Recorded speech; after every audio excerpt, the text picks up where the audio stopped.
So the passage of Scripture that I've chosen today is from Psalm 46. There is a phrase in this psalm that I didn't really know where it was located until I started reading all around this verse, because it's this verse that I use sometimes when I encourage people who are experiencing a lot of stress and anxiety, especially if they're Christians, to do breath prayers. Are you familiar with breath prayers? It's breathing, sitting quietly in the presence of God and practicing the presence of the Lord, and then breathing in slowly, saying part of a verse, and then breathing out, saying the rest of that verse. So in the passage that I'm going to read to you today, there is this little phrase that I love, and it goes like this. Breathe in, be still, and know, and breathe out that I am God. That is a tremendously calming kind of way to begin your prayer life, to begin your devotional life, to do breath prayers. You can do it with any small passage of Scripture that comes to mind. You don't even have to know where it's found, because for so many years I've loved that phrase, I just forgot where it was. So I do encourage people to look it up if they really wanted to read around it. And when I began to read around that particular phrase, the psalm that I'll read in just a moment, I discovered that that psalm, at least traditionally, has been connected to a very anxious time in the life of a leader of Israel by the name of Hezekiah. Now, Hezekiah's story can be found, I believe, in 2 Kings chapters 18 and 19. It was 700 years before Christ, and as the historical situation was, they lived in a divided kingdom. And what had happened is there were several tribes that united together in the northern part of the country, and they called themselves Israel because no one single tribe was dominant there. And then in the southern part of the land of Canaan, there was a dominance of the tribe of Judah. So you had Israel in the north and Judah in the south. And one of the things that divided them was King David took the Ark of the Covenant and he moved it from the northern region near Bethel and moved it into Jerusalem and made Jerusalem the political and the religious capital of his kingdom. And so it was on Mount Zion. It was where the temple was. It was where the Ark of the Covenant was. And long after David died and Solomon died, the kingdom became a little divided. And they said, how come we can't just worship in the north like we used to in the good old days? And those in the south and the tribe of Judah said, no, David did this here, and the temple was built here, and so you get the idea. They had a religious political split, and so they had a series of kings that were over the northern kingdom and the southern kingdom, and some of them were unsuccessful, and they thought maybe if we return to the god of the Canaanites, like Baal and Ashtoreth, maybe we'll have more political and economic success. They tried that, didn't work. Hezekiah came to power in Judah and restored worship of Jehovah, Yahweh, the God of Israel, and the rest is history. He was a great king, and he was a wonderful king. But there arose a foreign ruler by the name of Sennacherib in Assyria who said, these guys are squabbling, and they are weak, and they are prime for conquering. So he invaded the northern kingdom, carried their king and their leadership off into captivity, and he invaded Judah and surrounded Jerusalem, and Hezekiah was holed up with Isaiah the prophet and many of the leaders in Jerusalem, and Sennacherib couldn't conquer it directly because it was on a high mountain and had strong fortifications, and so he laid siege to it. And Hezekiah had no place to go, and he was cornered, and he was in despair. And the king of Syria, Sennacherib, came and gave him his terms of surrender. And the terms of surrender accompanied a general who ridiculed Hezekiah and the people. I wish I had time to read it. It is abiding sarcasm and abiding ridicule of Hezekiah. It was an intimidating kind of letter. And so if Hezekiah was intimidated by the sight of all of these soldiers surrounding his city and his kingdom is about to fall, you can imagine the letter and its emotional impact. In fact, when they came out to negotiate the terms of the surrender, the representatives of Hezekiah said, could you speak more quietly so that the soldiers on the fortifications can't hear you?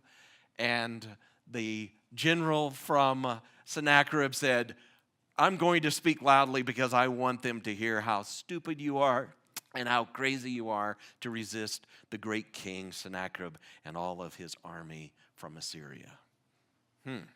Didn't work. Hezekiah was in a sad state and a difficult time. And so he went to the Lord to pray. And after he prayed, Isaiah the prophet came to him and said, Hezekiah, don't worry about it.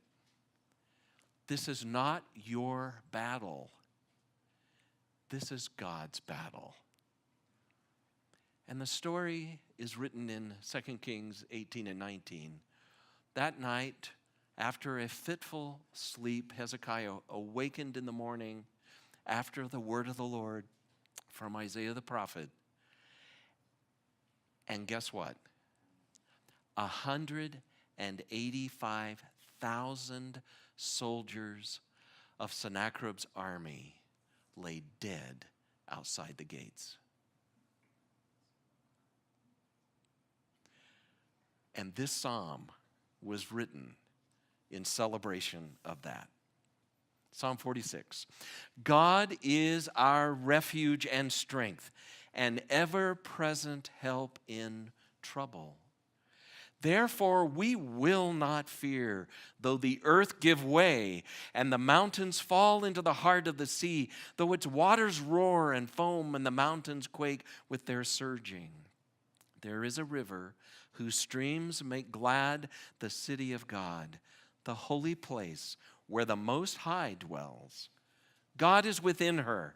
She will not fall. God will help her at break of day. Nations are in an uproar. Kingdoms fall and fail. He lifts his voice. The earth melts. The Lord Almighty is with us. The God of Jacob is our fortress. Come and see what the Lord has done, the desolations he has brought on the earth. He makes wars cease to the ends of the earth. He breaks the bow and shatters the spear. He burns the shields with fire. He says, be still and know that I am God. I will be exalted among the nations. I will be exalted in the earth. The Lord Almighty is with us. The God of Jacob is our fortress. So be still and know the Lord is God. Be still. How hard is it for you to be still? Sometimes you can feel so anxious and so upset that you can't even listen to what is happening and going on around you. Yesterday I had the terrible experience of being connected to a family whose 19-year-old son had snorted cocaine and oxycodone at the same time, and he died. 19-year-old student at CU. They were devastated. And I was invited to share a closing reflection. What do you say to parents who have lost their youngest son, one of only 2 children, in a situation like that? It was a wonderful service, but I was struck by the fact that I was so anxious and so upset, I didn't even hear the wonderful message that the pastor of their church shared. And it was a wonderful message. I heard other people talking about it later, so I knew a little bit about what the content was. And he shared the good news of grace and good news of the gospel. But I did not hear a single word. And I came to this verse and I kept praying, Lord, what do I have to offer in this situation to this family? Be still and know that I am God.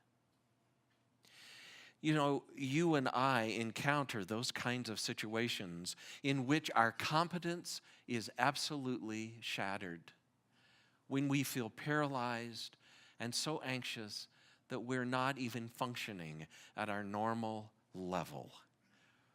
Be still. That's the first good news that we need to say to ourselves, be still. Now, this Hebrew word for be still could be translated in a number of ways. It could be translated cease striving or give up trying to control the situation. Now, that's hard for us who are competent, and our control usually yields good results. But there are some things that we cannot control, and some of life's circumstances that are beyond our control. And Hezekiah was just that kind of person and in that kind of situation. He had torn down the altars to Baal and Ashtoreth. He had reestablished the worship of the God of Israel. He had read the law. He had proclaimed the work of God. And he had every reason as a competent leader to be proud of his competence. But in this situation, he could absolutely do nothing. He was totally out of control because he could not overcome the kind of military force that he was confronted with. He was overwhelmed. So be still. Give up trying to control the situation. Another translation puts it, relax. Stop struggling. Let go.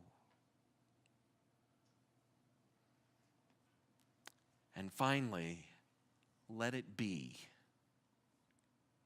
I was doing some research on this particular word, and I came across someone who said when Paul McCartney wrote the song Let It Be, that the Beatles were in this spiritually searching phase, that they went to the East.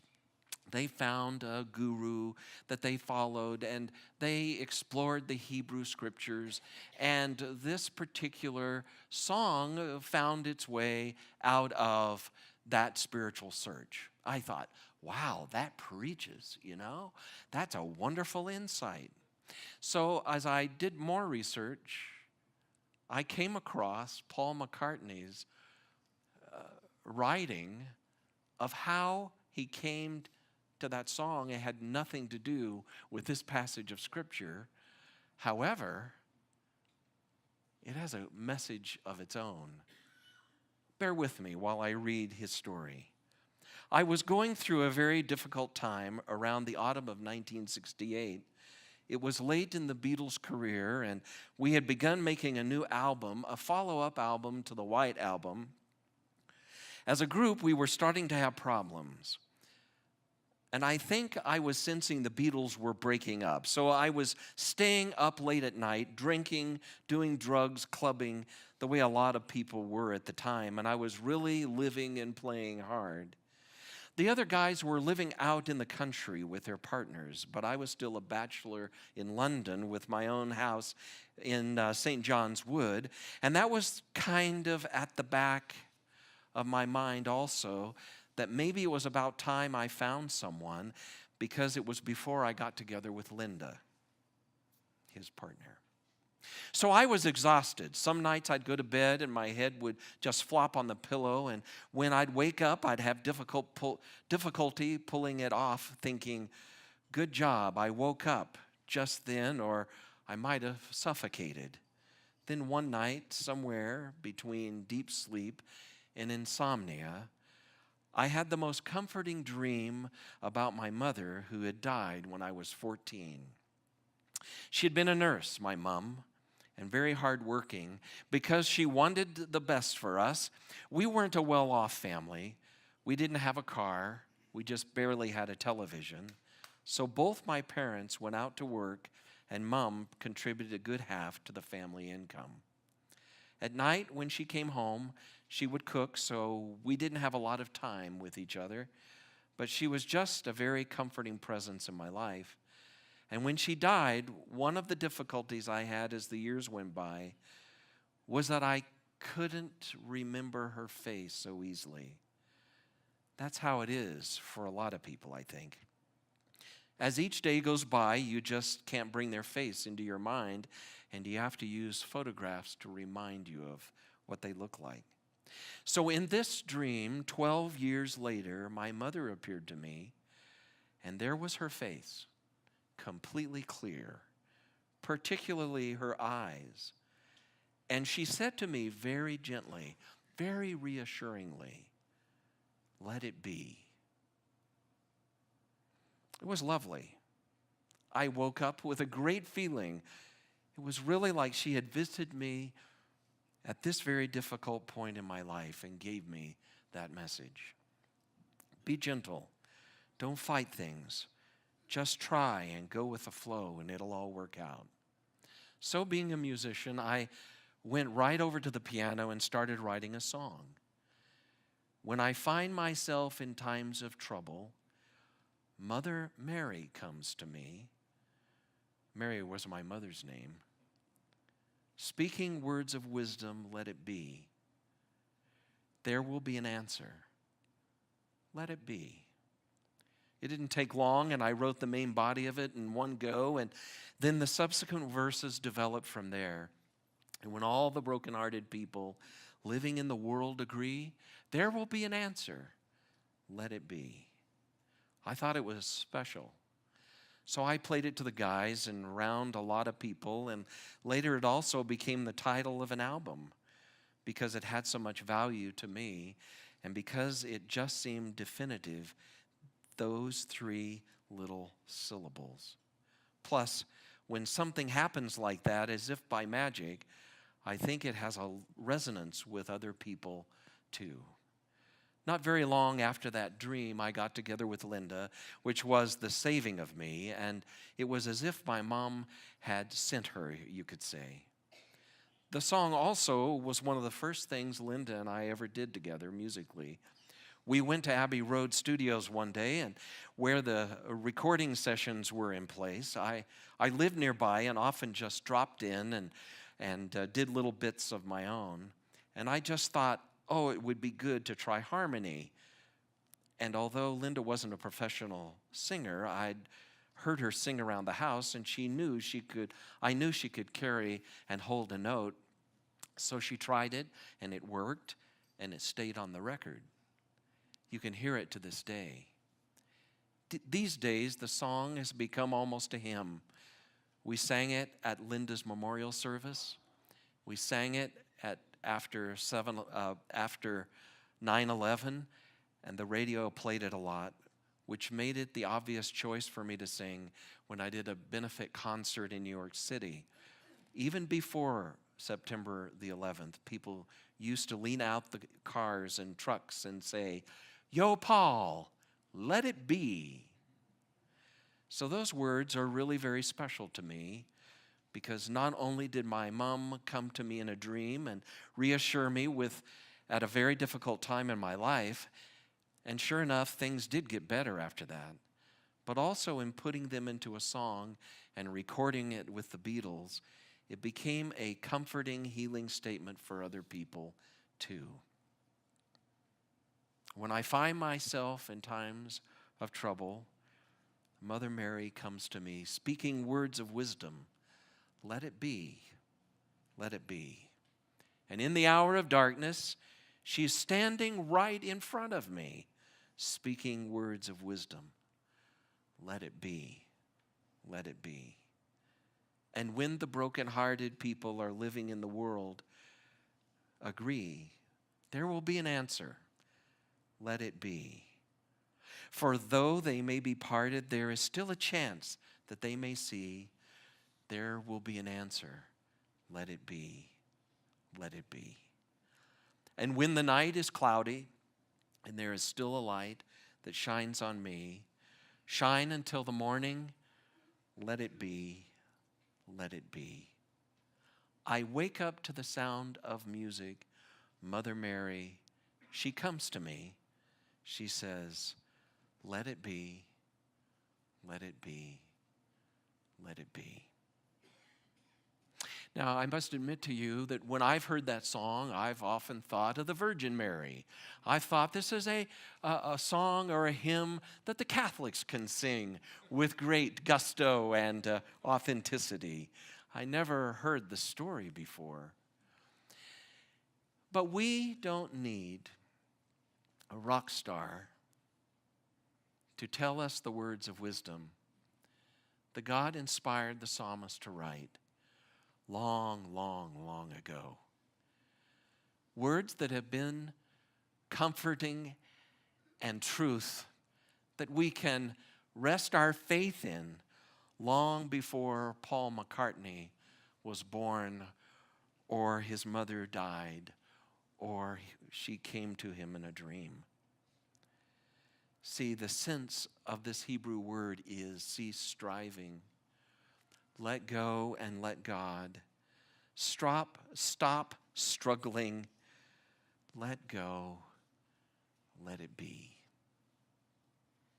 So, be still and know that I am God.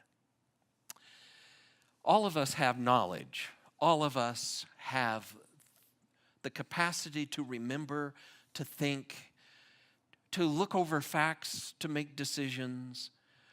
We move through life with a particular view of the world based upon our experience and our place in life. As we were driving up today, I was thinking of just how beautiful the mountains are, and what a beautiful day, and how warm it was when we got out of the car. And as we were driving west on 34 and looking at the full view of the mountains rather than the back of trucks and cars, I said to Debbie, I said, you know, all of this here along 34 is new. But sometimes we act like it's permanent, like it will always be. That there will always be a Das Boggs or a Smash Burger on those signs. But the case is, it won't be. But when you look at those mountains, in 200 years, they will still be there if the Lord tarries, and the end of the world does not come. Human beings are so temporary, and yet, depending on where we are in our life's journey, we look at our time, our lives, very differently. I've told some of my adolescent or young adult clients, you are rich, even when they're struggling financially. They want to move out, but they can't afford to without roommates. And they're trying to pay their bills for the first time, and they don't have any money. And I sit there and say, you're rich. And they say, no, I'm not. You haven't seen my bank account. And I said, you're richer than I am. And they say, I doubt it. And I say, you are rich in time, and I am poor in time, because you have your whole life ahead of you if things go as I hope they do go. And my life is not all ahead of me. I hope I have more time, but I don't have as much time as I did at 20 and 21. You're rich. I'm poor. And they grudgingly say, okay, Dave. I guess you're right. You see, we move into life and we make our decisions based upon our perspective. And our perspective is shaped by our particular historical place in our world. And if you were raised in a different part of the world, you would see some things very differently. I heard this wonderful story by a person who had grown up in Kurdistan, which is in the northern part of Iraq, as you know. And you hear a lot about the Kurds being allies of American forces throughout the Iraqi war. But before the war, this person grew up in Kurdistan, and Saddam Hussein hated the Kurds and killed them. And when this person was a young child, they had to flee to be with their older brother in Iran because he was in a rebel group and he had fled to Iran because of Saddam Hussein's forces. And so the older family said, they won't harm old people. They could harm you young people. Go and be with your brothers. So they sent their children there. Eventually they came back and got a job, began to work, and send members of their siblings, their brothers and sisters, help be smuggled into Europe and eventually into England. And along the way, their money was taken from them. So they finally said, we will pay you half what we owe you, and then the other half, when they arrive at the destination, you've promised you would take them. And eventually, through all those obstacles, through all those things, they were able to get their family and their siblings into London and England. Eventually, they themselves, when things got very difficult, made that same trek, came to the United States about 20 years ago, got a college education at Regis University in Denver, and came across my path. And they were married, an American. And their way of raising children was not American. It was based upon the loyalty and the closeness that they had in a more tribal society. And so this American spouse always felt outside of this group. And it was creating all kinds of problems. And I was struck by it. It doesn't matter who you are as a human being. You live into your life and make decisions based on what you know and what makes sense to you. And I've heard more than one person say, it's just common sense that blah, blah, blah, blah, blah, blah. And I've said, it's common sense where you grew up. But if you didn't grow up there, common sense is different. Because we know things and we believe things that are different. The interesting thing about the spiritual life of this particular individual was after 9/11, they gave up faith, the Islamic faith, and said, if a religion can do that to another human being, I don't want to be a part of that religion. And they made their way to a large megachurch near Broomfield, Flatirons, and found when they walked in the door, they said, I felt at home. Because they heard a God proclaimed that was a God of power, a God of love, a God of mercy, and a God of grace. I asked, well, what kind of God does Islam have? And they said to me, a God that if you break the rules, you will be punished. A God who's always out to punish you. But the God I encountered in a Christian community was a God of love and acceptance and graciousness. Now, if you operated from a perspective of faith, of a God who was always out to get you, and that if you didn't abide by the rules, wouldn't you operate a little differently than if you were a part of a faith and had a God who loved, cared, certainly had limits and boundaries, certainly defined sin as a willful act, transgression against a known law of God? If you were within that setting of, but if you come to this God and ask forgiveness, you'll be accepted. You will be treated as if you had never sinned. What kind of grace would that be? And how would you operate? What do you know about God? And what do you know about the God revealed in the person of Jesus? Do you know Jesus? Be still and know. What do you know? And what do you need to know?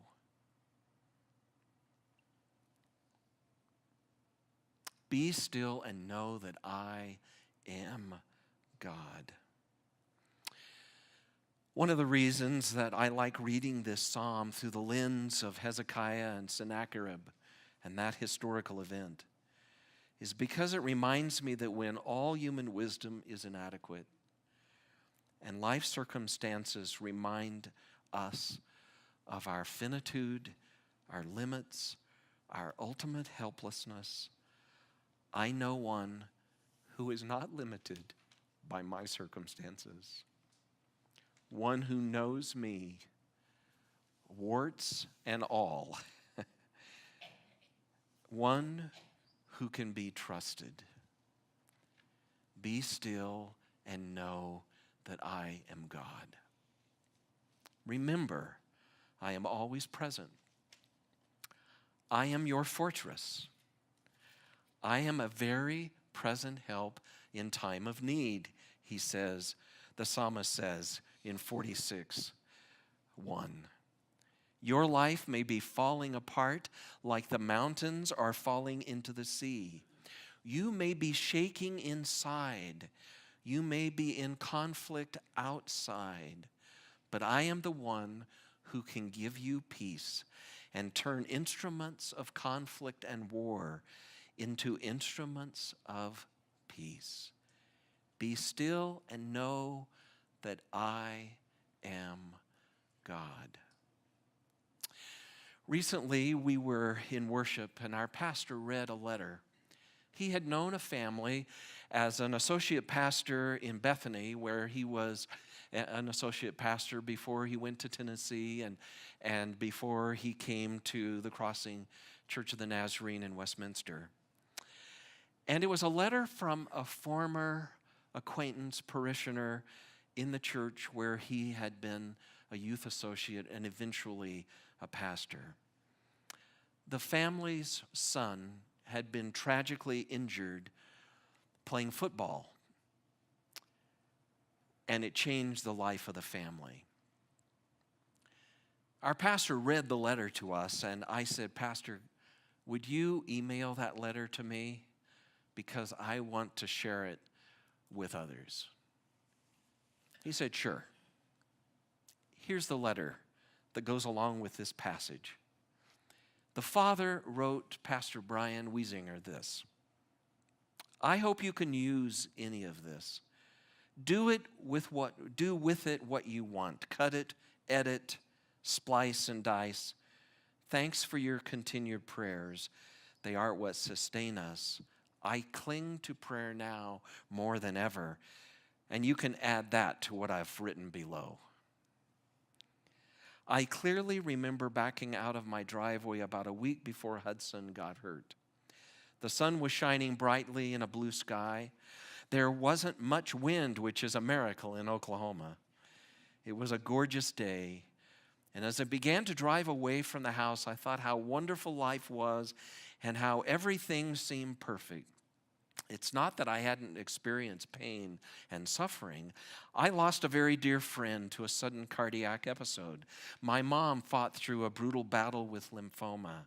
She spent 90 days in ICU.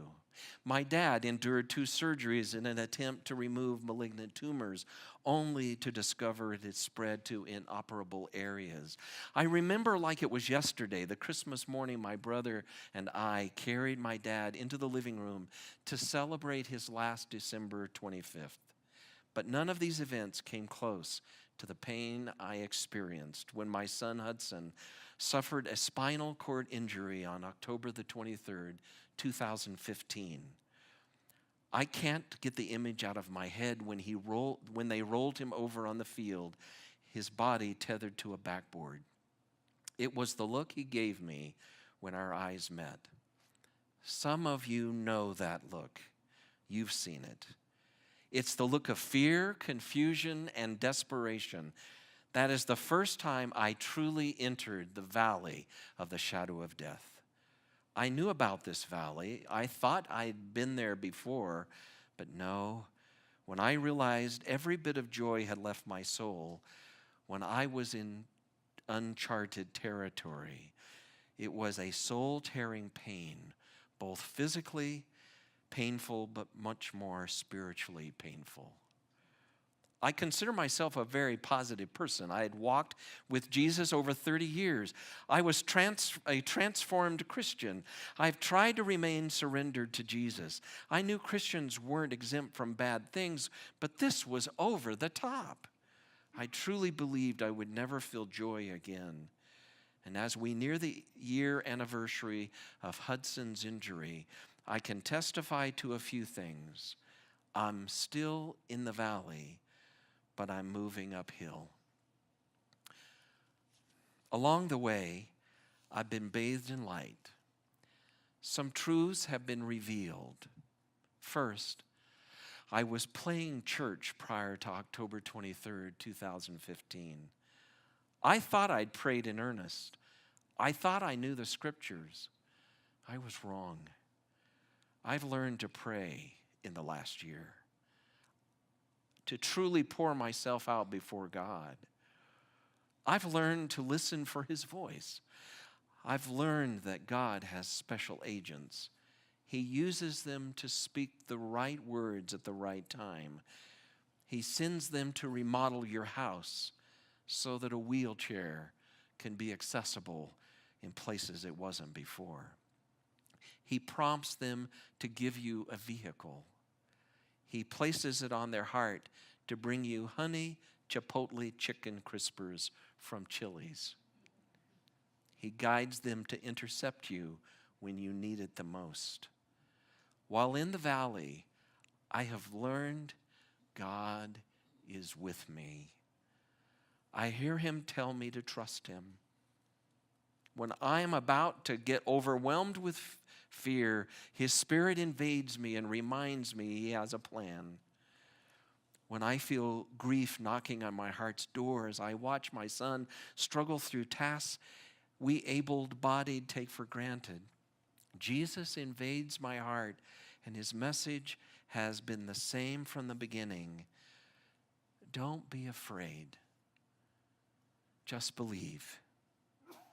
I have never felt closer to Jesus in my life. The valley of darkness is not a fun place. I want to get out. I don't care if I make it to the peak of the mountain. I would be happy with scaling some foothills. In the meantime, we take it one day at a time, the way Jesus instructed us to live. My prayer is I will stay out of the way and let Him lead me out of the valley. Jesus is the way, and I'm sticking with Him. I think he discovered the truth of that simple phrase that can be your breath prayer today. Be still and know I am God.